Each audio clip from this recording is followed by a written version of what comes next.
تو ان صورتوں میں خوشبو لگانے والا گناہگار ہوگا، اور خوشبو بروز قیامت مردار سے بھی زیادہ بدبودار ہوگی۔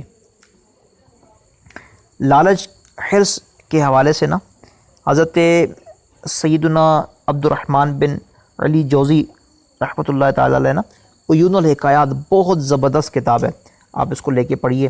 اس میں ایک بہت زبردست ایک حکایت نقل کرتے ہیں۔ کسی گھر میں عجیب و غریب ناگن رہتی تھی جو روزانہ سونے کا انڈا دیا کرتی تھی۔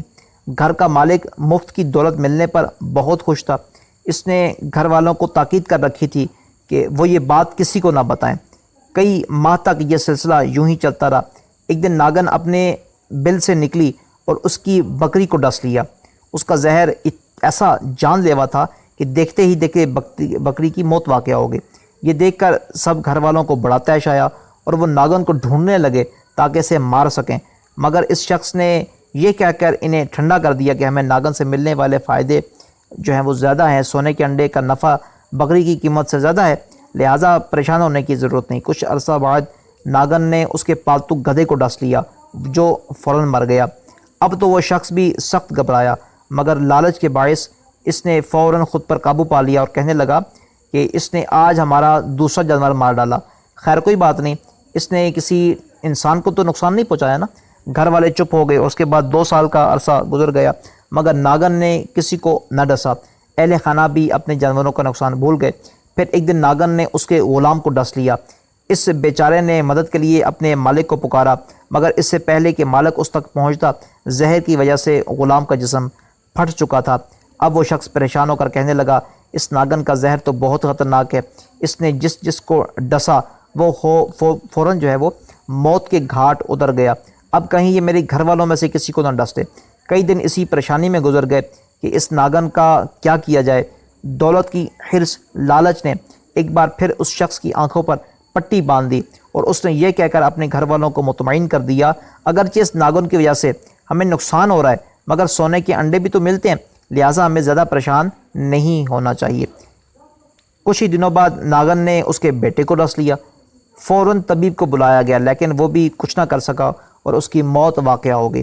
جوان بیٹے کی موت میاں بیوی پر بجلی بن کر گری اور وہ شخص غضبناک ہو کر کہنے لگا، اب میں اس ناگن کو زندہ نہیں چھوڑوں گا، مگر وہ اس کے ہاتھ نہ آئی۔ جب کافی عرصہ گزر گیا تو سونے کا انڈا نہ ملنے کی وجہ سے ان کی لالچی طبیعت میں بے چینی ہونے لگی۔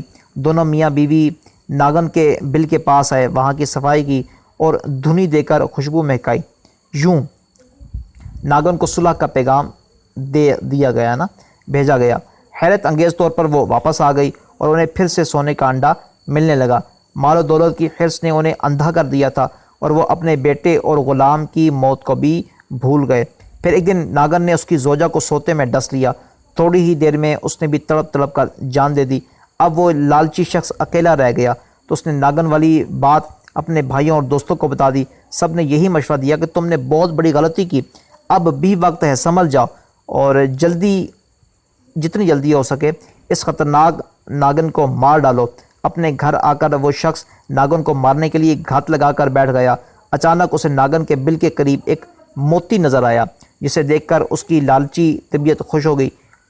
دولت کی ہوس نے اسے سب کچھ بھلا دیا۔ وہ کہنے لگا، وقت طبیعتوں کو بدل دیتا ہے، یقیناً اس ناگن کی طبیعت بھی بدل گئی ہوگی۔ جس طرح یہ سونے کے انڈوں کی بجائے اب موتی دینے لگی ہے، اسی طرح اس کا زہر بھی ختم ہو گیا ہے، چنانچہ اب میں اس سے ڈروں گا نہیں، مجھے اس سے کوئی خطرہ نہیں۔ یہ سوچ کر اس نے ناگن کو مارنے کا ارادہ ترک کر دیا۔ روزانہ ایک قیمتی موتی ملنے پر وہ لالچی شخص بہت خوش رہنے لگا اور ناگن کی جو پرانی دھوکہ بازی تھی اس کو بھول گیا۔ ایک دن اس نے سارا سونا اور موتی برتن میں ڈالے اور اس پر سر رکھ کر سو گیا۔ اسی رات ناگن نے اسے بھی ڈس لیا۔ جب اس کی چیخیں بلند ہوئی تو آس پاس کے لوگ بھاگم بھاگ وہاں پہنچے اور اس سے کہنے لگے، تم نے اسے مارنے میں سستی کی اور لالچ میں آ کر اپنی جان داؤ پر لگا دی۔ لالچی شخص شرم کے مارے کچھ نہ بول سکا۔ سونے سے بھرا ہوا برتن اپنے رشتہ داروں اور دوستوں کے حوالے کیا اور کراہتے ہوئے بڑی مشکل سے کہا، آج کے دن میرے نزدیک اس مال کی کوئی قدر و قیمت نہیں، کیونکہ اب یہ دوسروں کا ہو گیا ہے اور میں خالی ہاتھ اس دنیا سے چلا جاؤں گا۔ کچھ ہی دیر میں اس کا انتقال ہو گیا۔ محترم بھائیوں، دیکھا آپ نے، مال و دولت کی حرص نے ہنستے بستے گھرانے کو اجاڑ کر رکھ دیا۔ یقیناً حرص لالچ کی نگاہ محدود ہوتی ہے جو صرف وقتی فائدہ دیکھتی ہے، جس کی وجہ سے وہ درست فیصلے کرنے میں ناکام رہتا ہے اور نقصان اٹھاتا ہے۔ حکایت میں مذکور گھر کے سربراہ کو سنبھلنے کی کئی موقع ملے، لیکن مفت کی دولت کے نشے نے اسے ایسا مدہوش کر دیا کہ بیٹے اور زوجہ کے ناگن کے ہاتھوں سے ہلاکت بھی اسے ہوش میں نہ لا سکی۔ انجام کار وہ خود بھی موت کے منہ میں جا پہنچا۔ دیکھے ہیں یہ دن اپنی ہی غفلت کی بدولت، دیکھے ہیں یہ دن اپنے ہی غفلت کی بدولت، سچ ہے کہ برے کام کا انجام برا ہے۔ صلو علی الحبیب صلی اللہ تعالی علی محمد صلی اللہ تعالی علیہ وآلہ وسلم۔ محترم اسلامی بھائیو، اپنا ذہن بنائیے کہ مجھے نیکیوں کا حریص بننا ہے۔ نیکیوں کا حریص بننے کے لیے ان مدنی پھولوں پر عمل کیجیے کہ نمبر 1، نیکیوں کے فضائل کا مطالعہ کیجیے، کیونکہ انسانی طبیعت اس شے کی طرف جلدی راغب ہوتی ہے نا جس میں اسے اپنا فائدہ دکھائی دیتا ہے۔ پھر نمبر 2، رضائے الہی پانے کی نیت سے راہ عمل پر قدم رکھ دیجیے۔ نمبر 3، نیکیوں کا حریص بننے کی راہ میں پیش آنے والی مشقتوں کو برداشت کرنے میں حوصلہ پانے کے لیے بزرگان دین رحمۃ اللہ تعالی علیہ کے شوق عبادت کی حکایات پڑھیے۔ اور نمبر 4، نیکیوں پر استقامت حاصل کرنے کے لیے اچھی صحبت اختیار کیجیے۔ محترم اسلامی بھائیو، گناہ جہنم میں لے جانے والے اعمال ہیں اور ان کی حرص مذموم ہوتی ہے، مگر افسوس، 100 کروڑ افسوس کہ آج مسلمانوں کی بھاری اکثریت گناہوں کی حرص کا شکار ہے۔ مساجد، مدارس، جامعات، سنتوں بھرے اجتماعات، دینی لائبریریاں، محافل نعت میں آنے والوں کی تعداد بہت ہی کم، جبکہ سینما گھروں، ڈرامہ ہالوں اور نائٹ کلبوں جیسے گناہوں کے اڈوں میں جانے والی تعداد اس سے کئی گنا زیادہ ہے۔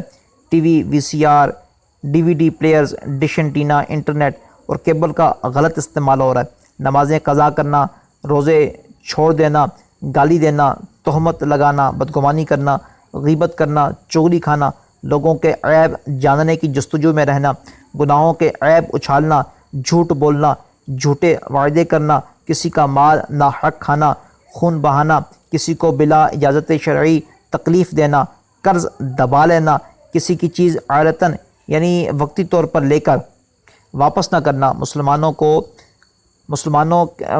کو نا برے القابات سے پکارنا، کسی کی چیز اسے ناگوار گزرنے کے باوجود بلا اجازت شرعی استعمال کرنا، شراب پینا، جوا کھیلنا، چوری کرنا، فعل بد کرنا، فلمیں ڈرامے دیکھنا، گانے باجے سننا، سود رشوت کا لین دین کرنا، ماں باپ کی نافرمانی کرنا اور انہیں ستانا، امانت میں خیانت کرنا، بد نگاہی کرنا، عورتوں کا مردوں کی اور مردوں کا عورتوں کی مشابہت یعنی نقالی کرنا، بے پردگی، غرور، تکبر، حسد، ریاکاری، اپنے دل میں کسی مسلمان کا بغض و کینہ رکھنا، غصہ آ جانے پر شریعت کی حد کو توڑ ڈالنا، حب جاہ، بخل، خود پسندی جیسے معاملات ہمارے معاشرے میں بڑی بے باکی کے ساتھ کیے جا رہے ہیں۔ نفس و شیطان ہو گئے غالب، ان کے چنگل سے تو چھڑا یا رب، نیم جاں کر دیا گناہوں نے، مرض عصیاں سے دے شفا یا رب۔ اب اس کا علاج بھی سن لیجئے۔ جو پہلا علاج ہے کہ گناہوں کی پہچان کیجئے۔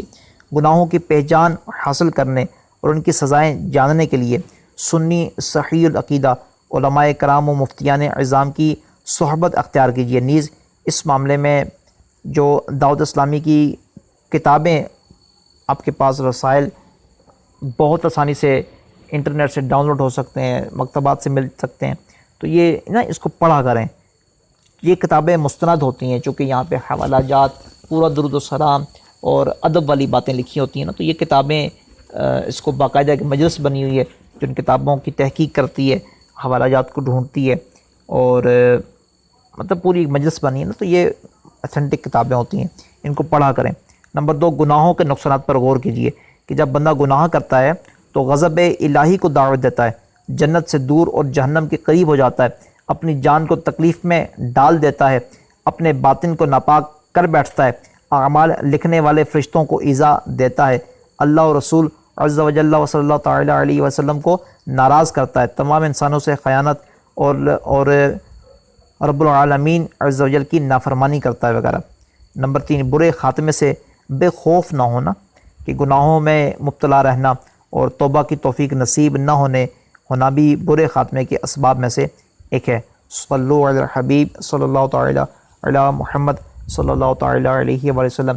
آج ہم نے لالچ کے حوالے سے سنا، اور لالچ حرص کے موضوع پہ نا باقاعدہ ایک کتاب موجود ہے، آپ اس کا بھی مطالعہ کر سکتے ہیں، www.daudislami.net سے اس کتاب کو آپ پڑھ سکتے ہیں۔ مزید بہت ساری معلومات آپ کو حرص کے بارے میں، لالچ کے بارے میں انشاءاللہ عز و جل آپ کو ملیں گی۔ تو انشاءاللہ عز و جل میں بھی نیت کرتا ہوں، آپ بھی نیت کر لیجئے کہ ہمیشہ نا بری حرص سے، بری لالچ سے انشاءاللہ اپنے آپ کو بچا کے رکھیں گے۔ نعت کے حوالے سے ہم کسی محفل میں گئے تو ہم اچھی لالچ حرص نا یعنی نیکیوں والی رکھیں گے، حرص کو گناہوں والا نہیں کریں گے، اور اگر جو مباح حرص ہوئی اس کو بھی انشاءاللہ عز و جل نیکیوں والا بنانے کے لیے اچھی نیتیں کر لیں گے۔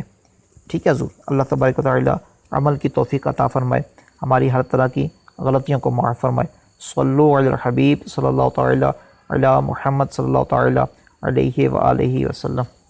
گھر بیٹھے بہترین نعت خوان بننے کا موقع، آن لائن نعت کورسز جن میں 50,000 لکھی ہوئی نعتیں، 5,000 نعتیں، 100 سے زائد درود و سلام، 9 مختلف زبانوں پر مشتمل نعتیں، 300 سے زیادہ لیکچرز اور اسباق اور بہت کچھ شامل ہے۔ مزید معلومات کے لیے دیے گئے نمبر پر رابطہ فرمائیں۔